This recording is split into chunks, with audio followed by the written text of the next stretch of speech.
welcome to Growing Pains. I think first this deserves a round of applause because We actually got here. This is the point. right. We In actually how made it long? happen. Just ask what number episodes there? 6. Yeah, number 6. After how long? When did we first meet? Was it last Last May. May? Yeah. First retreat. Yeah, so what's that? Year and a bit? Year and a half. Year and a half, and here we are in person with Growing Pains. We've only started working together this year, though, really, haven't we? Yeah. Yeah. So less than that's 6 months, I reckon, from the first episode Yeah. to now, Yeah. and here we are. Hashtag growth. Hashtag bellyache. We need another sign that says hashtag bellyache, We to be fair. do. So how did Growing Pains get here? I think this has got to be the first episode so we can let the people know what we are, what we do, who we are here to help. Yeah. What is Growing Pains? I think Growing Pains is a place where we can explore life on a physical level and spiritual level, and just help people understand and just live life, I guess. There's a lot of distractions, a lot of negativity. People don't really know what life is and what they want from life. So I think a lot of true. people are existing. I used to exist, whereas now I think I have more purpose. So it's like, for me, how can I bring other people into the purpose? Previously, it used to probably be through physical training as I worked in gyms. Then I sort of moved through the management role. Creating a better experience for members. And then, but even for me, as I was going through that for myself, I think mentally, I don't think I was getting better. I just think I was kind of just ticking boxes and coasting. But in the back of my mind, I knew at one point I'm going to have to sort myself out. However that may look, at some point, something's going to have to happen. And that's when I started obviously looking internal at myself and making changes. But since I've made those changes, when I look around other people, I can see my own self in them. Yeah, fully. And because they're not as aware as I am now, they can't see that. So it's like, well, I can save you 10 years hard work. Yeah. I'm essentially the blueprint. Put the blueprint into practice. Yeah. Oh, yeah, you remember that? Put the blueprint into practice. And just try to help as many people as possible. Yeah. Obviously. I'll let you go. Yeah, same as you pretty much, but obviously different history. Came from creative industry, 13 years, hairdressing, working with people, which I actually now look back at after 5 years of being in the coaching space. And I'm like, well, at certain points I was like, was that a waste of time? But I actually think that was just 13 years of preparation of learning how to talk to people. And then now, obviously as a coach and what we do, it's talking to people on that level, but just going a lot deeper. And so for me, that's what Growing Pains is like being able to create a space to allow people to go deeper into what is their growing pain, what is their challenge they're facing. Because like you said, people are like just existing and they're just like hoping their way through their challenges, but not really realizing there's more to it. There's a better way. Yeah. And obviously this is what our purpose is as coaches, but I think the conversation here is important because it brings to light things that people just think are normal. And we've normalized so many things that we shouldn't have normalized. And so we just coast thinking, relationships are just supposed to be tough. Careers are supposed to be unfulfilling. Like day to day is supposed to be mundane, and it isn't. None of that is normal. It's just we've normalized it in the world that we live. So I want to bring to light that some of those things are not the growing pains you should be experiencing. And so there's another way. Yeah, same. I used to think that life was meant to be hard and you was meant to experience some trauma, which to an extent you do. You do need resistance to get better. Yeah. You do need opportunities to show discipline, courage, strength to build those things. Mm-hmm. But life shouldn't always be a struggle. I used to look for struggle to make sure I was progressing or leveling up. Yeah. But why am I actively looking for something to make my life harder? This was meant to be an introduction and we've gone right into the deep-rooted stuff. This is why we can't have a set script. I won't say I've been scared of public speaking, but I knew there was a sort of a time and a place. Okay.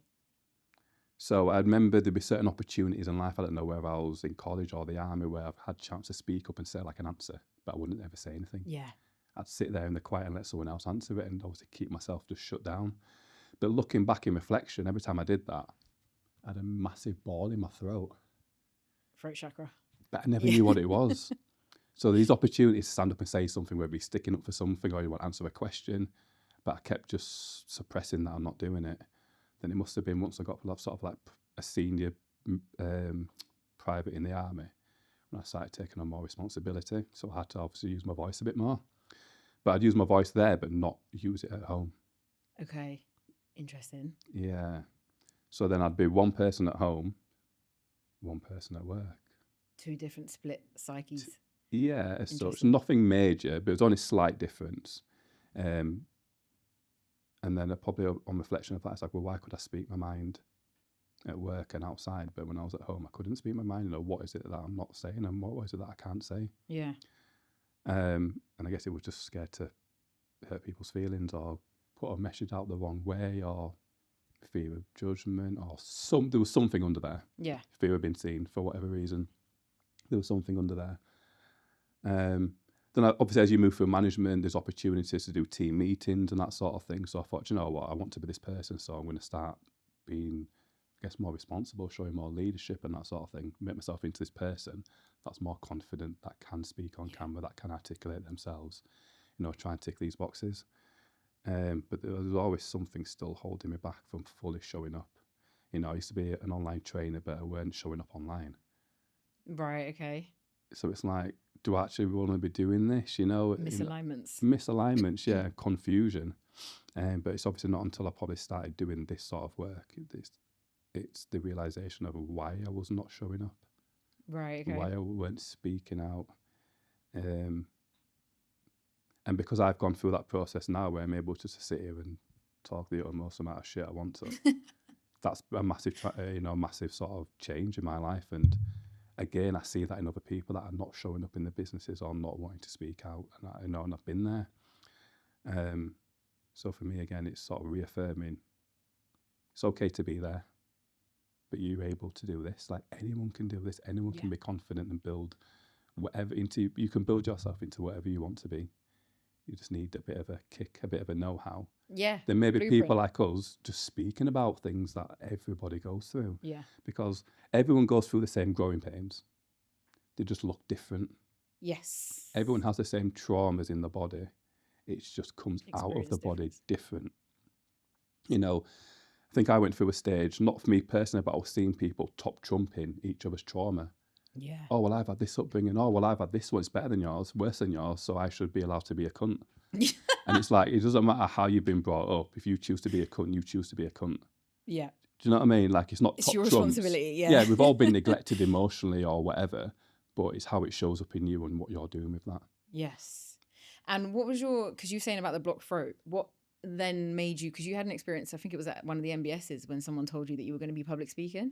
Oh, so before that, so prior to this, my family are all Christians. That's the background. Anything that's not in the Bible is classed as sort of demonic. Yeah. But I was seeing someone at the time, and she used to go for like card readings. Okay. And she was talking about a family all doing it. She's like, Luke, you need to go, blah, blah, blah. I'm like, stop bullshit. And I was speaking to my barber, and he's like me. It's like, oh, my missus has been, and, she told me all this stuff, and I think it's bullshit. And I'm like, right. So then he's gone. Okay. And he's like, Luke, do you know what? It's like, I don't know what happened. I don't know what he's done, this guy, but something happens. Like, he was telling me stuff about my granddad that nobody knew, my dad that only I knew. Okay. And I was like, interesting. So because he went, it's opened the door for me to go. Permission. So I was like, right, I'm going to go and disprove what my partner's saying. Right. Because I don't believe in it. You want to make that point. So I'm going to go and prove to myself and to someone else that it doesn't work. Yeah. So I've gone to this place in Leeds Mall. It's like an old antique shop. Must have been no bigger than the studio. Like, guy with a leather jacket, ponytail. Is it Christopher? Imagine him in 30 years. Okay, I can see it. I can see it so clearly. Smoking roll-ups, something. And I walked in and I'm like, okay. And then he's gone like, oh, come back in a minute. I'm just having a coffee. So I've gone back outside. And then he's just said to me like, what's wrong with your leg? You need to strap it up. And I went, no, what's wrong with my leg? He went, oh, are you limping? And I was like, no, but I said, this one's a bit dodgy. He went, oh, yeah, wrap it up. And I'm thinking, is he just reaching now for something? Interesting. Right, so I've gone back in. And the first thing he said to me is, which male's died in your family? Someone's with me now and they're here. And it's a male, so who's died? Straight away, I'm like, I've got this guy. I said, no male's died in my family for years. Okay. And he's like, really? And I went, yeah, but no one. I think I've got this guy's number. He's trying to blag me already. And he went, oh, don't worry about it. Just come and sit down. And I'm thinking, I'm not sitting down. This guy's blagging me already. So I've gone behind this wall in this antique shop. And I've sat in this room and there's like literally a chair, a table and a chair. Then there's an empty chair in the corner. For the man. Is that the man that's here today? It was for them. Oh, don't say that. Has he followed us down here? And then he's brought out these cards. First time I've had like a tarot reading or anything like that. Just saying some things, and I'm just like, this guy could be doing it. So people do like deduction, so they'll say something, see how you react, and then carry on with that. Yeah. So I'm thinking he's doing that. So all I've given him at this point is my first name and my phone number. Okay. So there's like, he can't know anything about me. And I'm very guarded anyway, so I don't give much away. Fine, yep. And then after he's done a few of these cards, he's gone to me, so who's Paul? And I've like looked at him, and I went, it's my dad. And he's gone, you want to speak to him, don't you? And I went, yeah. He's like, I think you should speak to him.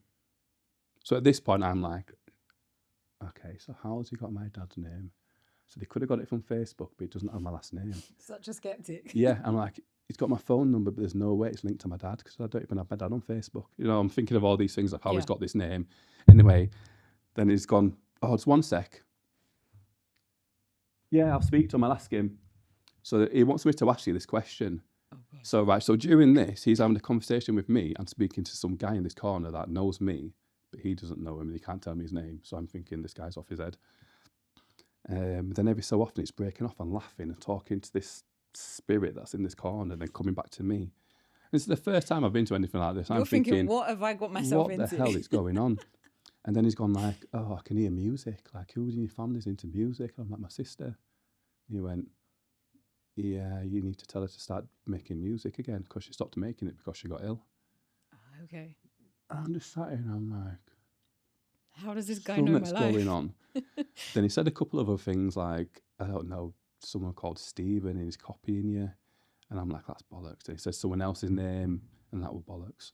And then he's gone, you know, when you sat down and you feel one of your feet get like pins and needles and tingles. And at that time I was getting that quite a lot. Interesting. Every time I went to the toilet and sat down, it was like a block. You're just sitting on the toilet for too long. Well, I thought that, but it was like I had pins and needles in my legs, like a blocked artery or something. Right. And then he went, do you know what that is? And I thought it was going to say like cancer or something mad. And then he goes, that's your dead dog. What? And I just looked at him, and I had a dog in like early 2000s, and we didn't take any photos of him or anything. There's no photos of my dog anywhere. And he's like, but it weren't a normal sized dog, was it? It was a bit different. So I used to have a Labrador that was a mix of a Border Collie. Right, okay. He was the same shape as a Border Collie, but he had the colour and the fur of a Labrador. So he wasn't a normal sized Labrador. He weren't fat or overweight or anything. He actually looked like a Border Collie. Right, okay. So he weren't like a normal lad that you'd see. So at the end of this whole thing, 80% of what he said was true. 20% was just out there. Hang on a minute. I'm more intrigued about why is your dead dog pins and needles in your feet? Oh, right. So, sorry. He said to me, that's your dog. He's sat by your feet. So when you feel these vibrations, your dog sat with you. That is cute. Right. But I'm thinking, well, how's he found my dog? So by the end of it, I'm like, right, something's going on. I don't know what, but half of what he's saying was actually correct. So then after that, I've gone back home and I'm like, do you know what? You were right. Yes. Like, I can't, say anything bad about it. So that was probably the first point. All right, so in the reading, this is what we were talking about. Yeah. It was like, oh, I can see you doing like public speaking.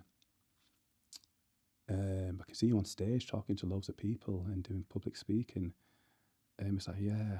And he's like, what would you be talking about? And I was like, I have no idea. It's like, I'm a PT at the minute, fitness manager. I don't know what I'd be speaking about. Like, I can't see myself ever being on TV and talking in public like that. So when he said it, it didn't resonate with you in any way? Not at all. Interesting. Okay. Not at all. And since then, I was thinking, like, I can't even see myself speaking, like, public speaking. So that was that. Went there.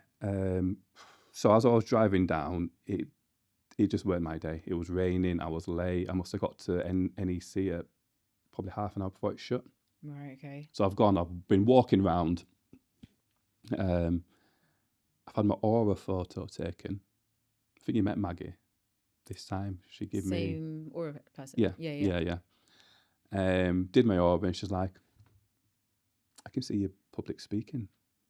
And I was like, you're the second person to say that. She's like, yeah, I can. Like, people are going to come and listen to you speaking. You're going to fill rooms. I can just see it. And I'm like, but what would I be speaking about? So then when we went to London, the first time when we worked there, you told me to go see that lady. So I went to go see her, and she was sitting there like, oh, I don't know what she was doing, something cosmic. And she's like, I can see these things. And then she said it. She said it as well. She said it as well. And still not resonating with you. I can see you public speaking. And I'm like, but what am I going to be speaking about? Well, here we are. Yeah, and then she's like, well, this maybe. And I was like, right, well, something's got a big happening. Yeah. 3 people to be saying that. Yeah. Let's just run with it and see where we go. But the reason why I didn't want to show up online was because of who I used to be, and it was that fear of judgment. But that's like the beauty of working through what you used to be and facing it yourself, owning it yourself. Because then if anyone else sees it, it's like, well, this is who I am. It's like that 8 Mile, Eminem is like, starts telling everyone what he's done. And then the guy can't come back and, slew him, basically. But it is, if you can own your shadows and own your wounds, what can anyone say to you? Literally. That's where you get your power back. This is literally why we're in a world of people wearing so many masks. Because it's only because we can't face the truth behind the mask ourselves that we're putting one on in the first place. Yeah. So we're hiding from other people, but really all we're hiding from is ourselves, because we can't admit the truth to ourselves first. Which is mad, because what you were saying about the throat chakra, the speaking publicly, having a voice, not being able to speak up in front of people, but in work you can. Very similar story, which I think is why we resonate. And we need to even go back to our story when we first had our interaction at the retreat we were at. That was mad, that. We'll come back to that. But yeah, similar story. I was mute literally until 13, 14. Outside of my home, I did not speak. Really? Not a single word. That shut you up now. Yeah, thanks. Mad, isn't it? That's literally the sentence that all my family say. It's like, what happened? We can't shut you up these days. I found my voice. That's what happened. But yeah, like literally, like my mum, my dad, my brother, and my close friends at primary school, I would speak to. Anybody else, I wouldn't speak. Like all of my nursery years would put my head down when I was asked a question, wouldn't say a single word. My mum also worked in the same primary school I was at. So like if I ever like looked at someone or made eye contact or like a slight improvement was made, they would run to her and be like, oh my God, she did something. Like they used to think something was wrong with me. Like literally it was that bad. And like family members would come around, cousins, and I would literally put my head down, hide behind my mum. There's like countless pictures of me doing school plays where I'm like hiding in this full outfit and things. And then I'm like hiding behind a board because I don't want to be seen. Don't want to say my lines. I literally did not want to be heard. But at the same time, I played drums. I did performances. I did dancing. I did all this stuff on stage, but it was like my outlet for my voice. Because I couldn't let my actual voice out, or because it was I to this day think it was the shame or like the upbringing I had to make me think that I shouldn't be heard, and all these things that come into it, which I'm sure we'll get into in some episodes. And then it was like I had a lot to say, and it was like all those years of me not speaking was like picking up on wisdom is what it felt like, and now it's like all coming out at once. I think that's what's happening. But that was the same thing that people were saying to me, is like, you have a lot to say, because when I have conversations with you, you have a lot to share. And like, I'd be the person in the group that people would come to for advice, always. But then I'd be quiet in other scenarios and everyone would be like, why? Why aren't you sharing your voice? Go on. That's interesting. Yeah, I were the same. Same archetype right now. Yeah, this is it. I were the same. Like, I wouldn't speak because I'd dumb myself down in a room to fit in. Exactly that. I knew people wouldn't understand what I was saying, so I'd dumb myself down to their level of conversation to fit in. Yeah, because I think innately we know that there's like depth to what we're saying, but we know that other people can't really grasp it straight away. They won't receive it. Yeah. And I don't think that's like a conscious thing. I think it was obviously a subconscious thing, but we didn't realize it until we did the work to realize why we were shutting up. Yeah. But yeah, I think that's why we resonate as well, because we have a similar story of keeping the story to ourselves. Mm-hmm. And then now it's like we're in a space to be able to share it from a place where we actually understand it, rather than just saying it because people think we should. So why do we understand it? Because we've gone to the depths of it within ourselves. So I made a video on this the other day. I think the understanding is the embodiment. Once you've embodied something, that's where the wisdom and the understanding comes. Yeah. What was it, understanding versus understanding? Ooh, no, but... you do that every time I say that statement. Yeah, understanding is like we have the knowledge, we know the theories, we know it, But like whether we've embodied it or gone to the depths of it within ourselves is a very different story. Yeah. And I think you can only ever get fullness from things if you understand it and not understand it. Because anyone can learn theory. That's what you do Yeah. at school. It's when you get to the practical test is where you test yourself. Until then, it's all theory. Yeah. And anyone can theorise. So let's go back to our initial ever connection. Our retreat experience. Yeah. That was an experience. So the first part was when we did the male-female thing. Or did we connect before then? We didn't have anything on that. It was more the Ho'oponopono thing in the cacao ceremony. When I've just said cacao ceremony, I could feel Carl go, like, these lot are very much ritual people. It's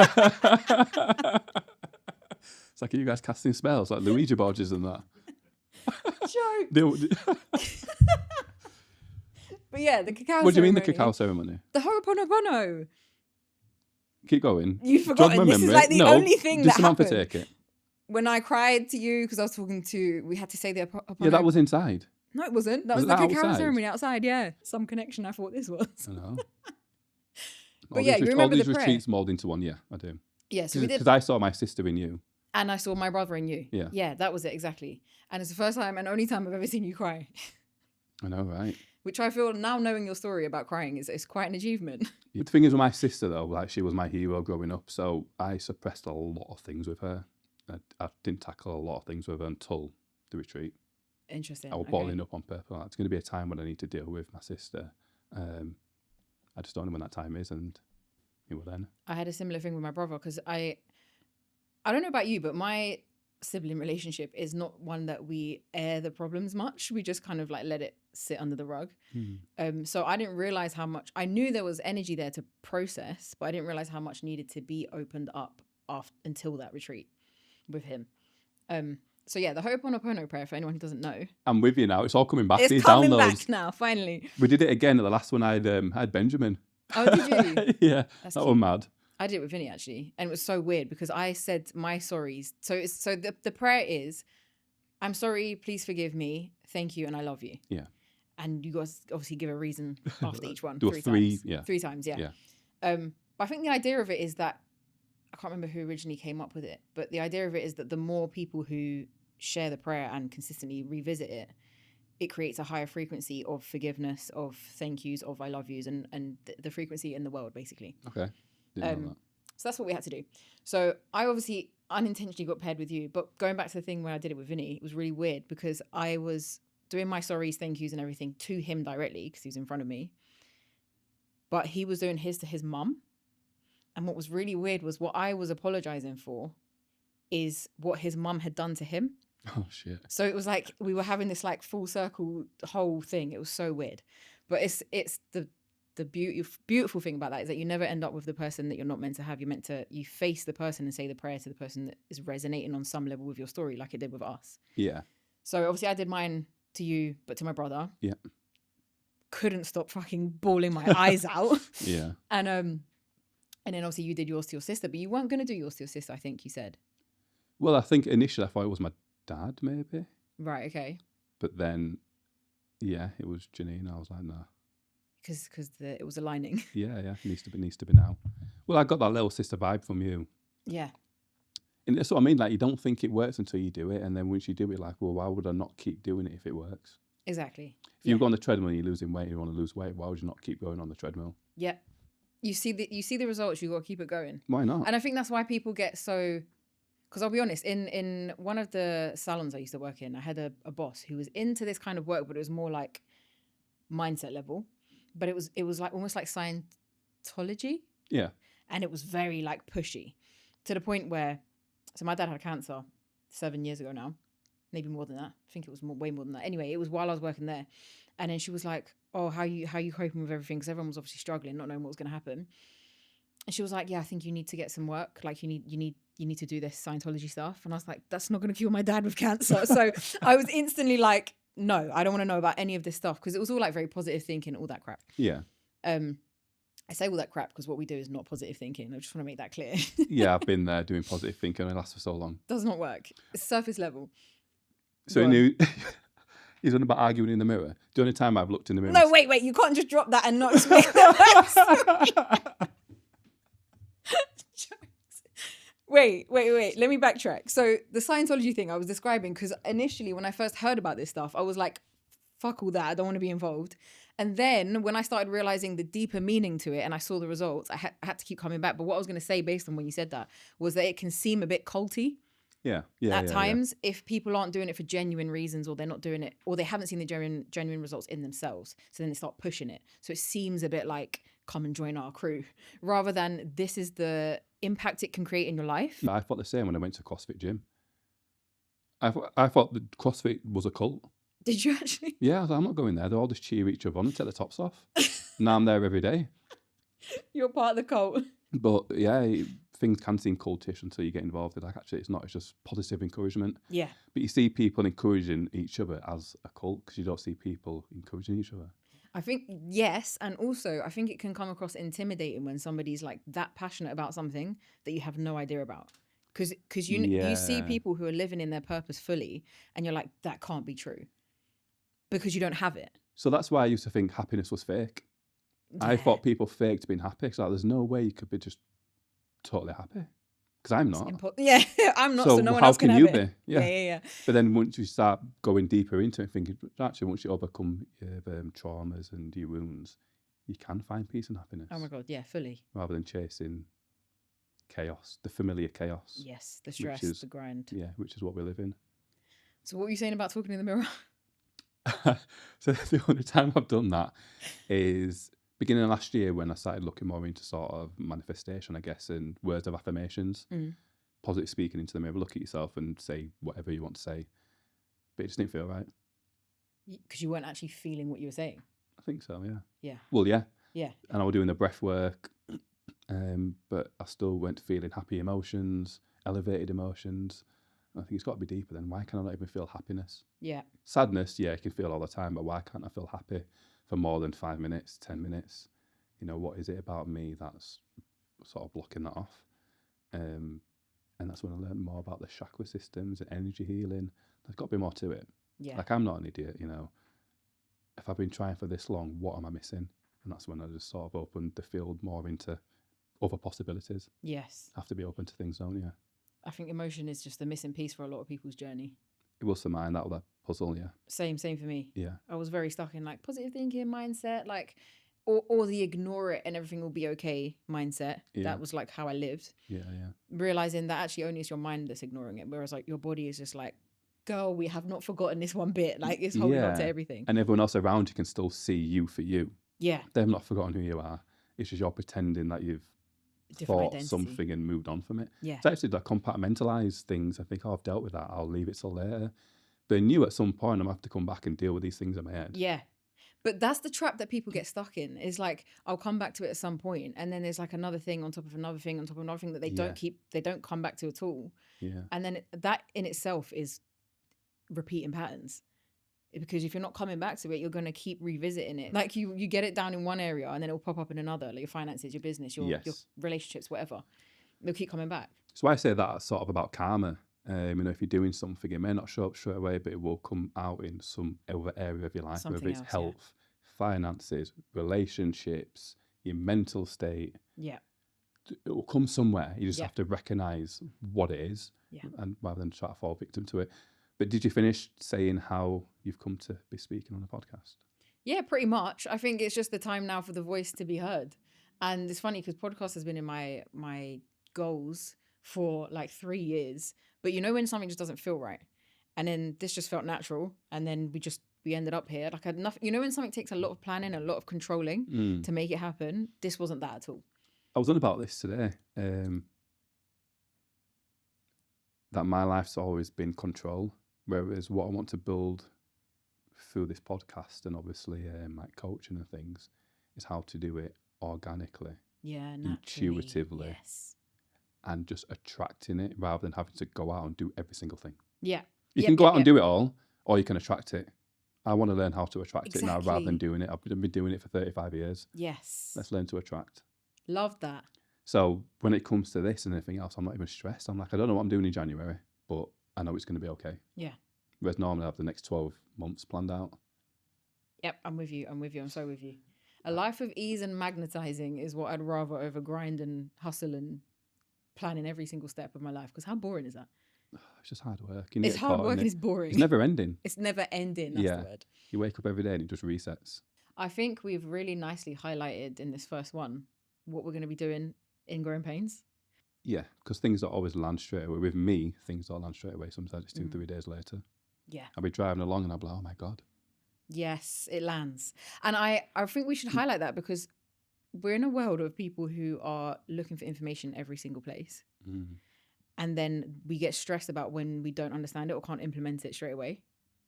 So I think we should highlight that this isn't that kind of podcast where you're coming here to like gain information and go and instantly use it. This is something that lands in the subconscious over time. Yes. This is a process. This is not a podcast to come for instant gratification. I guess it's the same with sort of emotional health coaching, shadow work. Not everyone's ready for it. Not everyone wants to look at themselves. I did, before we close this bit, I did a cacao ceremony the weekend. Oh, yeah. I think it was a lady's first time she came doing the sound bath. And she actually met her inner child on the sound bath. That's amazing. Which I've not seen before. What do you mean? Like, what did it look like? Well, she was like, I was here, and then all of a sudden I just saw myself at 5 years old, just stood there in front of me. And I mean, what was she doing? And she was just smiling and looking at me. Oh, that's so cute. And I'm like, you've been called to do child work. Yeah. Like, I've not heard that before from a sound bath. Interesting. And I told my sister, she's like, oh God, I'm not ready for that. She will and I was like, she what, will to be. meet your younger self? And she went, yeah. And I went, come on, it's not that scary. It's only you as a kid. Well, that's what my mum said. She wasn't ready for that. And now she's in deep in the work with you. So she'll get there. Yeah. It's not scary. It's just your younger self, isn't it? Yeah, it's just you. But I guess if you're running from a lot, you might not want to deal with it. I was running from my past a lot, hence why I probably lived abroad for so long. And then even when I left the army, I came back. I didn't live in Leeds. So I moved to Barnsley, Wakefield. I didn't go back. Just wanted to leave it all behind. It's like, well, you can't, because it's still in your head. It's in your body. Run away from it. Yeah, I did run away. Oh, yeah, technically, yeah. And then I came back. I physically did run away from it, yeah. Went away from my friends, my family. I thought, fuck these lot, I can't be arsed. I've been through so many periods in my life where I've just hated people. Oh, I'm right up there with you. I used to be a people hater, like a real hater. And now I'm not. I love people. Yeah. I love people, and I also love their pain because I love my own. And I know how cringy that sounds, but I genuinely mean it. So when you look at people now, obviously, with what you're doing, what do you see? Do you assess people and be like, yeah, they're just carrying trauma, blah, blah, blah, or do you just leave it blank? Does that make sense? This is a good topic, and I think we should talk about it in the next one. Okay. Can we round this off? Because this is a great introduction. Yeah, we can round it off. How do you want to close? Thanks for listening. Thanks for listening. See you next time.